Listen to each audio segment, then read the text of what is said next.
Bonsoir à tous, on continue donc Masechet Ketuvot, Daf Nun aujourd'hui, et on est 16 lignes depuis le début de la page en bas, Omar Avitzrak Be'yusha Itkinu.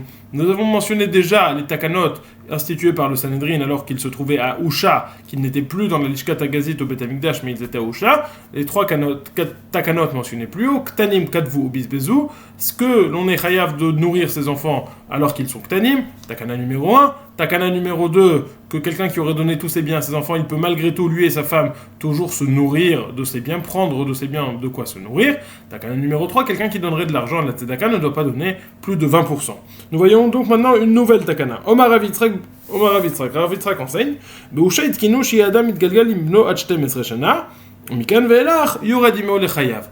À Usha a été institué le fait que lorsqu'un homme enseigne la Torah à son fils, jusqu'à 12 ans, il peut être gentil avec des bonnes paroles, mais à partir de 12 ans, Yored Imo Lechayav, il le frappe, il faut être plus dur à partir de 12 ans. Rachid dit, on le frappe et on lui ne donne pas Bechoser Lechem, on lui donne moins de pain, moins de quoi manger. Demande à Gemara, Eini, est-ce réellement vrai? Vea, Marle, Rav. Les Rav Shmuel Barshilat, Beitzir mi Barshit lo takbil, Barshit kabil, ve ça fait les Ketura. Pourtant, Rav a dit à Rav Shmuel Barshilat. Il lui a dit, moins que 6 ans, n'accepte pas un élève pour lui enseigner la Torah. À partir de 6 ans, ça fait les Ketura. Kabil, reçois-le, accepte-le pour lui enseigner la Torah, ve ça fait les Ketura, et bourre-le, et comme un taureau. Donne-lui à manger de la Torah comme un taureau. On voit a priori de cet enseignement qu'à partir de 6 ans, on n'a pas besoin d'attendre 12 ans pour lui enseigner la Torah, mais même à partir de 6 ans, on peut commencer à enseigner la Torah de façon intense. Réponse de la Gemara, in safele ketura miu eno yoradimo lechayav ad lachar 12 shana. Il dit oui, on peut lui enseigner la Torah très fortement, beaucoup de Torah, à partir de 6 ans. Par contre, on commence à être dur, ce que la Gemara appelle Yored Imo Lechayav, ce que Rachid dit en frappant et en diminuant les rations de nourriture. Ça, c'est qu'à partir de 12 ans. Donc à partir de 6 ans, on enseigne la Torah intensément. À partir de 12 ans, Yored Imo Lechayav. Veibaitema, une deuxième, si tu veux, je te dirai, Lokashie. Ha, les Mikra, ha, les Mishnah. La discussion, on a dit. Un coup, on a dit uniquement à partir de 12 ans, tandis que dans l'autre cas, on a dit à partir de 6 ans. Ce n'est pas une contradiction. Dans un cas, nous parlons les Mikra. Dans un cas, nous parlons les Mishnah. Dans un cas, nous parlons pour enseigner le Chumash. Dans un cas, nous parlons pour enseigner la Mishnah. De'amar Abaye, Amrali em, Barshit les Mikra, Bar Eser les Mishnah, Bar Tleisar les Ta'anita, Me'et le'et, ou Betinoket, Bat Treisar. Abaye en effet dit, ma maman m'a enseigné, à partir de 6 ans on peut étudier le Mikra, le Chumash, à partir de 12 ans on étudie la Mishnah, à partir de la 13e année, c'est-à-dire à partir de 12 ans, on éduque à faire le Ta'anit, Me'et le'et, un Ta'anit complet, ou Vetinoket, Batrissa, et dans une fille, pas à partir de 12 ans, mais à partir de la 12e année, donc à partir de 11 ans. Rashi explique qu'une Tinoket, une fille, a plus de force parce que du fait qu'elle n'étudie pas la Torah, elle a plus de force. En tout cas, que voyons-nous de cet enseignement de Abaye? Qu'à partir de 6 ans, on peut enseigner le Mikra. Donc lorsqu'on dit à partir de 6 ans, on peut lui enseigner la Torah comme un taureau, et c'est ce qui concerne le Mikra, selon cette deuxième réponse. Le Chumash. Mais lorsqu'on a dit uniquement à partir du 12 ans, il y aurait dit Molechayav, ça, c'est pour lui enseigner la Mishnah. Amar Abaye, Abaye dit, Amrali em hay barashit de tarka lei argava beyuma de mishlamshit, lochaye. Cet enfant qui aurait 6 ans, qui a 6 ans, qui se serait fait mordre, piqué par un scorpion le jour où il a 6 ans, le jour de son anniversaire, lochaye, il ne va pas vivre. Et kmaya soute, quelle est sa guérison? Mararta de daya chivarta, on prend la bile d'un oiseau, daya, c'est une espèce d'oiseau blanc, d'un oiseau qui est blanc, beshira, on prend la bile de cet oiseau et on la mélange avec de l'alcool. Nishfeye, on lui met un peu sur sa plaie, Venashkeye, on lui fait boire ceci, comme ça il va guérir. Haïbar Shata, un autre exemple de cas dangereux, Haïbar Shata, de Tarikle Zibura, Beyumed Mishlim Shata, un enfant qui aurait 1 an, qui se serait fait mordre par une abeille le jour où il a 1 an, l'Ochaye, il ne va malheureusement pas vivre. Si on ne fait pas cette guérison, quelle est la guérison? Maya Soute, Atsuta de dikla bemaya nishfeye venishkeye. On prend ce qu'on appelle siva dekel. Siva dekel, c'est l'espèce de plante de ce qui pousse autour du palmier, c'est une espèce de bois très dur, et on le mélange, des fibres peut-être du palmier, et on les mélange avec de l'eau.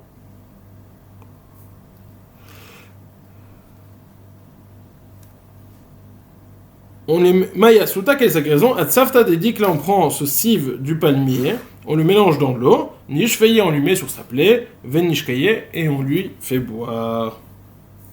Omar Rav Katina a dit Kol hamachnis et bno pachot biven shesh ratz acharav ve'eno magio. Toute personne qui fait entrer son fils sous le joug de l'étude de la Torah, c'est-à-dire qui enseigne la Torah à son fils avant 6 ans, il court derrière et il n'arrive pas à l'attraper. Cela veut dire que son fils sera très faible parce qu'étant donné qu'il a commencé à étudier la Torah très jeune et la Torah affaiblit l'homme, alors il va toujours être très faible. Ikadam, un autre enseignement. Chavero ratzina charav ve'en maginoto. C'est pas qu'il sera très faible, mais ses amis vont courir derrière lui et ils ne vont jamais pouvoir l'atteindre. C'est-à-dire que ses amis vont essayer d'atteindre son niveau et n'y arriveront jamais, étant donné qu'il a commencé d'étudier la Torah si jeune, il sera irrattrapable. C'est-à-dire, on ne pourra jamais le rattraper, il sera tellement bon. Dit la Gemara. Vetarvayu itneu. Et ces deux lectures sont valables. Il sera très faible et il sera très bon. Des kachish, chalish vegamir, il sera faible parce qu'il a commencé tôt, mais en même temps, le fait qu'il a commencé tôt, ça lui donne gamir, il va être très intelligent. Ibaitema, ha de kachish, ha de bari. Si tu veux une autre explication, lorsqu'on dit que quelqu'un qui lui enseigne la Torah à moins de 6 ans, il va devenir très faible, on parle d'un enfant qui est faible, effectivement, il ne faut pas lui enseigner la Torah. Lorsqu'on dit que quelqu'un qui enseigne la Torah à un enfant de moins de 6 ans, il va devenir très bon et très intelligent, on parle d'un enfant qui est fort, et donc on peut lui enseigner la Torah, et là il vaut mieux lui enseigner la Torah parce qu'il va devenir très fort. Ça, c'était une takana de Usha citée par Rav Yitzchak. Encore une autre takana. Amar Rabbi Yossi bar Chanina. באושה התקינו האישה שמכרה בניסי מילוג בחיי בעלה ומתה הבעל מוציא מיד הלקוחות. Il faut savoir c'est quoi les nirsei milouk. Qu'est-ce que les nirsei milouk? Les nirsei milouk, ce sont des biens qui appartiennent à la femme, qui au moment où elle s'est mariée, elle a pris avec elle, elle a emmené ça dans le mariage. Et donc, c'est des biens qu'elle a apporté avec elle dans le mariage, qu'elle n'a pas noté dans la Ketouba, ou alors, c'est des biens qu'elle a reçus en héritage après s'être mariée. Par exemple, elle a reçu ça en héritage de son grand-père. Donc, cette femme a des biens où le capital du bien, le keren, lui appartient à elle, mais le mari peut profiter des fruits. Une fois qu'elle meurt, le mari héritera de ce keren, héritera de ses biens. Ça, c'est le cas. Lorsqu'elle est en vie, le mari peut uniquement profiter des fruits de ce terrain. Lorsqu'elle meurt, le mari hérite de ses biens. Techniquement, que se passe-t-il si elle en vient à vendre ses biens? Elle vend ses biens, le mari pourra toujours réclamer les fruits, parce qu'il n'a pas le droit de vendre les fruits, mais si la femme en vient à mourir, alors ça devrait rester complètement chez les acheteurs. En effet, au moment où elle meurt, la femme, le mari devait hériter de ça, mais étant donné qu'elle l'a déjà vendu, alors il n'y a plus rien à hériter. Sur ça, il y a une takana tusha. Beusha itkinu aisha shemacha benirse milog bechaye baala ometa haba'al motzi miyad alekuchot. Si elle a vendu ses biens et que si elle a vendu ses biens en étant encore en vie, au moment où elle meurt, le mari va pouvoir récupérer ses biens se trouvant chez les acheteurs. En effet, Chazal l'ont considéré comme lui-même, pas comme un héritier, auquel cas, si elle a vendu ses biens, il ne pourrait pas les récupérer, mais comme un acheteur. Et donc c'est un acheteur qui a précédé les acheteurs auxquels la femme aurait vendu. Étant donné que c'est le premier acheteur, donc c'est bien, lui reviennent, c'est ça la takana tusha, de considérer le mari qui hérite de sa femme pas comme un héritier, qui donc hériterait uniquement au moment de la mort, mais comme un acheteur, et donc qui est un acheteur depuis le début, au moment du mariage. C'est ça la distinction. Est-ce que ça commence au moment de la mort ou au moment du mariage? Et donc, en vertu de cela, une femme qui aurait vendu ses biens, le mari pourrait récupérer ce bien des acheteurs.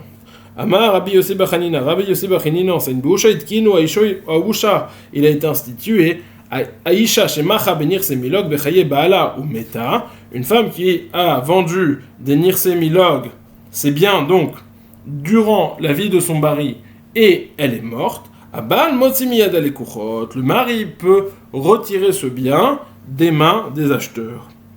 Ashkarte Rab Yitzhak Bar Yosef le Rabbi Abaou. Davekai Beuchlusa de Usha. Rav Yitzhak Bar Yosef a rencontré Rabbi Abaou qui était dans la région de Usha. Amar le Man Mara de Shma'ata de Usha. Il lui a dit qui a enseigné ces takanot à Usha, qui a fait ces takanot. Amar le Rabbi Yossi Bar Chanina. Il dit c'est Rabbi Yossi Bar Chanina qui a enseigné ça. Tana miner bain zimnil vedamela. Il a répété ça, il a répété ça 40 fois que celui qui avait enseigné cette takanatusha, c'était Rabbi Yossi Bar Chanina, et après c'était comme dans sa poche, il s'en rappelait très très bien. La Gemara va rapporter plusieurs psukim maintenant. Donc on a vu 2 takanat de Usha maintenant, jusqu'à présent, là maintenant aujourd'hui. Comment éduquer son enfant, comment enseigner la Torah à son enfant, puis la takana de Rabbi Yossi Bar Chanina, une femme qui aurait vendu ses nirsémilogues, le mari peut récupérer ses biens. Là maintenant, nous rapportons un verset de Tehilim. Ashrei shomrei mishpat otse tzedaka mechol et. Heureux est celui qui garde la loi. Otse tzedaka bechol et, il fait de la tzedaka à tout instant. Qui est cette personne qui fait de la tzedaka à tout instant? Nous dit la Gemara, est-il possible de faire de la tzedaka à tout instant? Darshu Rabotenu Shebeyavne, Vamre les Rabbi Eliezer. Rabotenu, nos maîtres qui étaient à Yavne, ont été Doresh ce passage, qui ont expliqué ce verset. Certains disent que c'est pas Rabotenu Shebeyavne, certains disent que c'est Rabbi Eliezer. Ze Hazan Banav Ubnotav Kshen Tanim. C'est la personne, le père, qui nourrit ses enfants, ses fils et ses filles, alors qu'ils sont petits. En effet, nous avons vu que Minadin n'était pas chayav de les nourrir, mais là, et s'il les nourrit, c'est considéré tzedaka becholet, qu'il fait de la tzedaka à tout instant. Rabbi Shmuel bar Nachmani Amar, Zeh megadal yatam veyetoma betor beto masiyan. Rabbi Shmuel bar Nachmani dit, c'est une personne qui éduque un orphelin et une orpheline dans sa maison, et il va les marier. Un deuxième pasuk se trouvant dans Tehilim. Hon veosher bebeto. La richesse se trouve dans sa maison et la tzedaka se tient pour le futur. C'est-à-dire que même s'il fait de la tzedaka, il aura toujours hon veosher bebeto, il aura toujours de la richesse dans sa maison. Quelle est cette personne qui fait de la tzedaka et qui garde sa richesse? Rav Huna et Rav Chizda. Rav Huna et Rav Chizda ont donné chacun une explication sur ce verset. Chadama aloze alomet Torah umelamda. Un a dit, c'est la personne qui étudie la Torah et qui transmet, qui enseigne cette Torah. Donc il a hon veosher, il a de la richesse chez lui parce qu'il a l'étude de la Torah et il va transmettre cette Torah. C'est Oseh Tzedaka, Tzidkato Medet la. Vechadama, un autre dit, Zeh kotev Torah nevim uktuvim umash'inan leacherim. C'est une personne qui écrit des sifrei Torah, donc des sifrei Torah, des sifrei Nevim et des sifrei Ktuvim, et qui prête les Sfarim aux gens pour qu'ils puissent étudier dedans. Un autre pasuk, dans Tehilim toujours, où Evanim levanecha shalom al Israël. Tu verras des enfants à tes enfants, shalom à l'Israël. Amar Rabbi Yoshua ben Levi, kevan shebanim levanecha shalom Israël de lo atel lidei chalitza veyevum. À partir du moment où tu vois que tes enfants ont eu eux-mêmes des enfants, alors shalom à l'Israël, parce qu'il n'y aura pas de problème de yiboum, que la fille devra se marier avec son frère. Rabbi Shmuel bar Nachmani Amar, lui, kevan shebanim levanecha shalom al daine Israël de lo aite le insouye. À partir du moment où tes enfants ont eux-mêmes des enfants, donc c'est clair, il est clair qui sont les héritiers, et donc il n'y aura pas de discussion, de dispute entre la famille, à savoir qui est le plus proche des proches pour hériter cet argent. Nous avons enseigné dans la Mishnah.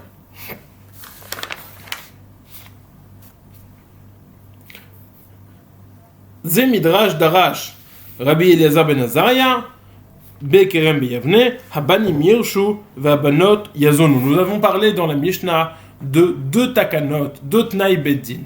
Le fait que banim yirshu, le fait que les enfants, si la femme meurt avant le mari, ces enfants issus de leur relation entre les deux pourront hériter de la Ktuba qui revenait à leur mère, à part l'héritage premier. C'est-à-dire, à part l'héritage se divisera entre tous les enfants, c'est-à-dire même les enfants issus d'un autre mariage. Par contre, s'ils devaient à leur mère 100 ou 200, il va leur donner à eux 100 ou 200 ou la Tosefet. Ça, c'est Takana numéro 1, ce qu'on appelle Abanim Yerushu. Va Banot Yazonu, c'est-à-dire que si le mari meurt et ça passe en héritage, les filles ont la capacité de recevoir une pension de cet héritage pour pouvoir se nourrir. Ça, c'est la citation de la Mishnah. Ze midrash darash Rabbi Eliezer elifnei chachamim abanim yirshu v'abanot yazonu. Yativ Rav Yosef kameh de Rav Hamnuna veyativ Rav Hamnuna veka'amar. Rav Yosef était assis devant Rav Hamnuna et Rav Hamnuna était assis lui aussi. Il disait Keshem she'en abanim yorushin ela min hakarka kach en abanot nizonet ela min hakarka. De la même façon, rappelons-le, dans la Mishnah, nous avons fait un parallèle entre ces deux takanot, et nous avons dit de la même façon que les enfants n'héritent de la Ktuva qu'après la mort de leur père, de la même façon, les mésonotes, le chiyuv mésonote sur les filles n'apparaît qu'après la mort du père. En tout cas, nous dit Rav Yosef, de la même façon que les enfants n'héritent que du karka, que des biens mobiliers et pas des biens immobiliers, ainsi, il en est pour les filles qui ne peuvent recevoir de nourriture, recevoir une portion de nourriture uniquement sur la base de biens immobiliers. S'il y a des biens immobiliers, mais s'il y a des biens mobiliers, alors ils ne reçoivent pas de nourriture. On a bien karka et métaltéline, biens immobiliers et le mobilier. Donc cette phrase, elle a fait beaucoup de bruit parce qu'il a commencé à dire Keshem she'en abanim yorushin ela min hakarka. On ne reçoit l'héritage que de biens immobiliers. Avash alikula alma, tout le monde a fait du bruit. De shavikara, hu de yartele ibne, de lo shavikara lo yartele ibne. C'est uniquement s'il y a un bien immobilier qu'alors là il y a un héritage. Comment comprendre cette phrase de Rav Yosef? Rav Yosef, il a dit de la même façon que les garçons n'héritent que s'il y a un karka, un terrain, ainsi la femme ne reçoit des maisons que s'il y a un karka, un terrain. Mais pourtant, les enfants, ils héritent pas que s'il y a un terrain, même s'il n'y a pas de terrain, les enfants héritent. Réponse de la Gemara, Marle Rav Yosef, Vedilma Ktuvat Banin Dichin Kamarma. Rav Yosef a dit peut-être que on parlait de Ktuvat Banin Dichin, de ce Tnaï Ktuva qui nous dit que les enfants, eux, vont hériter de la Ktuva qui aurait dû revenir à leur mère. Et sur ça, il a dit la Ktuba qui aurait dû revenir à leur mère, on ne la donne que à partir de karka, et donc de la même façon, les mésonotes qui viennent aux filles, on leur donne que à partir de karka, et donc on ne donne pas de métaltéline. Marle, mar de gavra raba ou yada magamina, il aurait répondu mar. Donc Rav Yosef, qui est un homme, qui est un grand homme, lui, il savait ce que je disais. Moi, je faisais la comparaison entre la takana de Ktuvat Bnin Dichin, de la Ktuva qu'on va donner aux garçons, et la takana de Mézonot. De la même façon que la takana de la Ktuvat Bnin Dichin, c'est uniquement s'il y a un bien immobilier, s'il y a un terrain, s'il y a un karka. De la même façon, les Mézonot, on va les donner que s'il y a un karka. Et là, ça va être le sujet sur la page, le sujet de discussion. Est-ce qu'on donne aux femmes, aux filles, des mésonotes s'il n'y a pas de terrain, s'il n'y a pas de biens immobiliers, il y a uniquement des métaltélines, des biens mobiliers. Est-ce qu'on va pouvoir donner? Pour l'instant, la première opinion, est-ce qu'on semble qu'on ne donne pas? Parce qu'on fait un parallèle entre les deux dinim, on a besoin que de biens immobiliers, que de terrain. Amar Rabbi Chia bar Yosef. Rabbi Chia bar Yosef, il n'était pas d'accord. Rav Zan Mechite de Aliyah. Rav, il donnait à manger avec du blé qui se trouvait à l'étage, du blé de l'étage. Donc on voit que Rav, il disait, on pouvait donner à manger, même s'il n'y a pas des biens immobiliers, on peut donner à manger à partir des biens mobiliers. Enfin, des métaltélines, donc ça compte le blé. Ibayeleu. Parnassa ava yumay aliyah me'aliyuta de avre de Shmuel de Marshmuel lefarnassa shamin be'av. Odilma mezoine mamash ave. ומאי עלייה מדברים טובים שנאמרו בעלייה דאמר רב בר יצחק בר יוסף בעלייה התקינו שיהיו בנות ניזונות מן המטלטלין. Avant ça, on va faire une introduction. Lorsque le père meurt, nous avons mentionné qu'il donne à ses filles, que ses filles peuvent prélever de cet héritage les mésonotes, de quoi se nourrir. Mais les filles ont aussi une autre takana qui leur permet de recevoir pas uniquement des mésonotes, mais aussi de quoi se marier, une nidunia. Et ça, la Gemara comprend que cette nidunia, étant donné que ça dépend d'une évaluation, ça n'a rien à voir avec les biens que le père a laissés, c'est une évaluation de ce que le père aurait donné. Si le père aurait donné beaucoup, alors on va lui donner beaucoup. Si le père aurait donné un petit peu, on va lui donner un petit peu. En fonction de l'évaluation qu'on fait de la générosité du père. En tout cas, lorsqu'il s'agit de parnassa, de l'argent qu'on va donner à la fille pour qu'elle puisse se marier, là c'est sûr qu'il n'y a pas de différence. Elle peut recevoir et des métaltélines, et des mékalkaïnes, et des biens mobiliers, et des biens immobiliers. La question se pose uniquement au sujet des mésonotes, au sujet de ce qu'elle prend pour se nourrir. Est-ce que là on va être limité uniquement à des biens mobiliers, à des biens immobiliers, ou est-ce qu'on va pouvoir aussi prendre des biens mobiliers? Et donc on se pose la question, Rav, qui a nourri une fille avec du blé, est-ce qu'il s'agissait de lui donner sa nidunia ou est-ce qu'il s'agissait de lui donner ses mésonotes? Ils ont posé la question. Parnasa havea umayalia mailuya de avur de Shmuel d'Amar Shmuel et Parnasa shamin beav. Lorsque Rav a donné du blé, est-ce qu'il a donné cela pour la parnassa, pour la nidunia? Et donc, lorsqu'on a dit du blé de la alia de l'étage, mais l'ouyedeav, c'est selon l'évaluation. C'est-à-dire, alia veut dire selon l'évaluation qu'on va faire du père, comme Shmuel a enseigné, les farnasa shamin beav. Pour donner la parnassa, on va évaluer la générosité du père. Odinma, mezoinema shave, umayalia, midvarim tovim shenem balia. Peut-être que lorsqu'il donnait du blé, il donnait réellement du blé pour les mésonotes. Et qu'est-ce qu'il voulait dire du blé de la Aliyah, du blé de l'étage, des bonnes choses qui ont été dites à l'étage? À quoi cela fait-il référence? D'Amar Rav Yitzhak bar Yosef, car Rav Yitzhak, fils de Yosef, a dit Be'aliyah itkinu sheyu banot nizonet mitaltelin, à l'étage, donc il y a eu un moment où ils se sont retrouvés dans un étage, ils ont tranché des halachot, dans le grenier, ils ont tranché que les filles pouvaient se nourrir des métaltélines.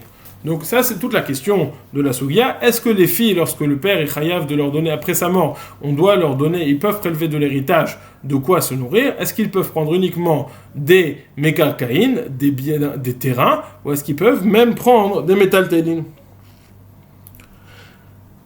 Et donc là, on a vu le premier enseignement de Rav Yosef qui nous dit uniquement des karkaot. Là, on a vu qu'il y avait une takana dans la Aliyah qui disait même des métaltélines. Tashma bide de Rabbi Banai, Achua de Rabbi Chia bar Abba, Avu metaltelin diyatme. On a enseigné, viens écoute, que dans la main de Rabbi Banai, qui était le frère de Rabbi Chia bar Abba, il avait des métaltélines des orphelins. Il avait des biens des orphelins, il se posait la question, est-ce que je vais prendre de ces biens pour nourrir les sœurs, pour nourrir les filles? À tous les kamesh de Shmuel, ils sont venus de Shmuel, Amar les Ilzun, donne-leur à manger. Donc même s'il il ne s'agit pas de terrain, mais il s'agit de biens transportables qui se bougent, donc ce qu'on appelle des métaltélines, des biens mobiliers, malgré tout, tu peux leur donner. Tu dois leur donner. Maïla, n'est-ce pas que lorsque la question était, il s'agit des maisonnés, au Rav Yitzhak bar Yosef sur allez, n'est-ce pas que la question était de leur donner à manger pour se nourrir? Et donc on voit qu'on peut trancher la halakha comme Rav Yitzhak bar Yosef qui dit qu'on peut donner à manger même de métaltélines et on n'a pas besoin de terrain. Réponse de la Gemara, lo. Hatam le farnasa avai. Lorsqu'il a dit que vous pouvez donner à manger avec les métaltélines, il s'agissait de parnassa, de la nidunia, pour la fille. Ou Shmuel est taïmé d'amar Shmuel et parnassa shamin be'av, et Shmuel selon son opinion qui nous dit que au sujet de la nidunia, il n'y a pas de différence parce que c'est une évaluation dans la générosité du père.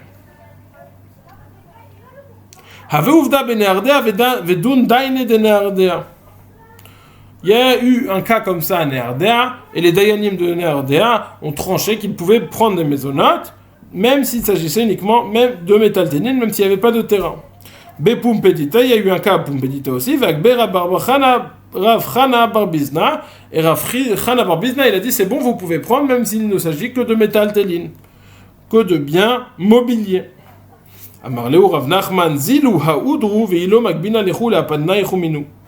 Rav Nachman n'était pas d'accord du tout. Il a dit, vous lui rendez tout de suite l'argent que vous avez pris, sinon je vous prends tout votre terrain, vos palais, je les prends, je les encaisse pour leur rendre l'argent. Rabbi Yami ve Rabbi Yassi savour les misan metaltel.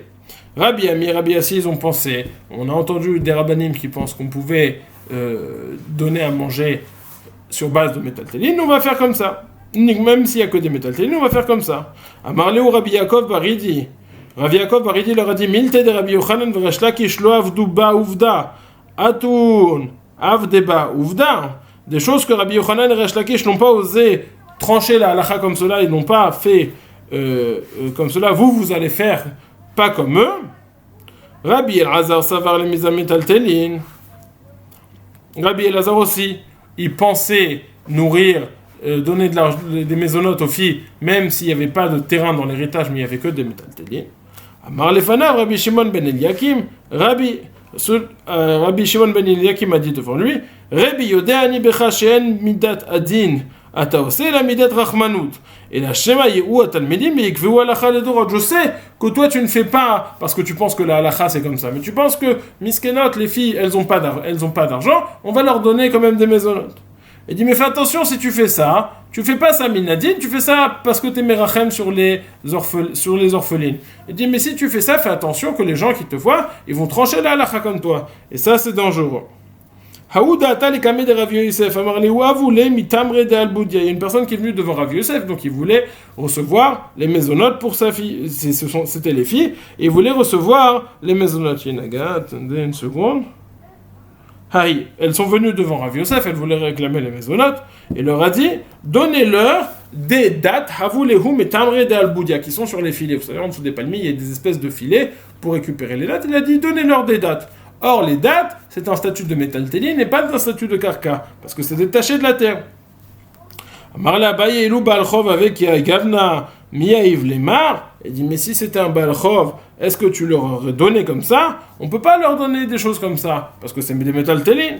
Amroulé des chazier les boudia kamina. J'aurais pas dit que c'était des fruits, des dates qui étaient déjà tombées, mais des fruits qui étaient presque tombés.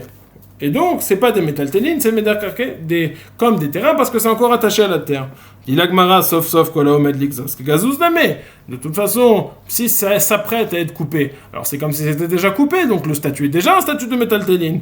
Réponse de l'agmara, l'odame echidame de tricha letik la kamina. Ces dates, elles ont encore besoin du palmier, et donc c'est pour ça qu'elles ne sont pas considérées comme métaltélines, et encore comme mékarkaïn. En tout cas, qu'avons-nous vu ce soir? En deuxième partie, en Amoudbet, avant on avait vu les deux takanot de Bouchard en Amoudalef, en Amoudbet, on avait vu la question, les maisonnotes à battre, est-ce que ça se fait uniquement de métaltéline, uniquement s'il y a un... Pardon. On a vu qu'il y avait un chiyuv, lorsque le père meurt, il doit nourrir ses filles avec l'héritage, numéro 1. Numéro 2, il doit leur donner parnassa. Parnassa, c'est quoi? C'est de quoi se marier, une idonia, de quoi se marier. La parnassa, on l'avait vu, qui pouvait prendre ça, peu importe l'héritage qu'il leur laissait. Que ce soit un héritage de terrain, ou qui comportait des terrains, ou que ce soit un héritage qui ne comportait pas des terrains, il pouvait recevoir ça de toute façon. Concernant les maisonnotes, le fait que les filles puissent se nourrir de cet héritage, là il y avait discussion, est-ce que c'est uniquement s'il y a des biens, des terrains immobiliers dans l'héritage, ou c'est même s'il n'y a pas de biens immobiliers, mais uniquement des biens mobiliers. Bonne soirée!